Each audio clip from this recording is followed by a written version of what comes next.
পৃথিবীতে সবচাইতে শ্রেষ্ঠতম দোয়ার স্থান হলো মা বাবা।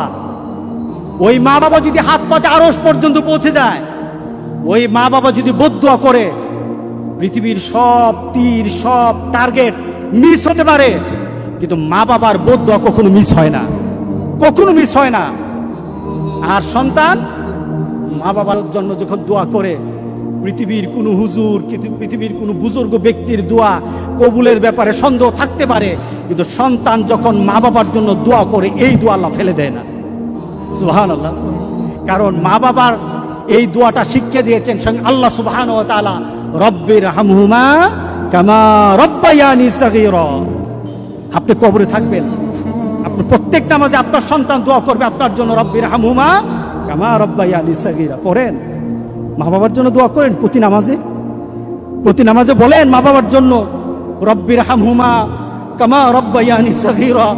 আপনি দোয়া করেন, দেখবেন আপনার দোয়ার কারণে আপনার সন্তান আপনার জন্য দোয়া করছে।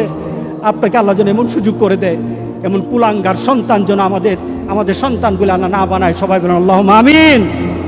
আপনার দালান, আপনার বাড়ি, আপনার সম্পদ, আপনার ব্যবসা, আপনার পৃথিবীর প্রতিপত্তি যত কিছু আছে, সব আপনি দুনিয়াতে ফেলেই চলে যেতে হবে, কিন্তু সন্তান কিন্তু আপনাকে ছেড়ে দিবে না।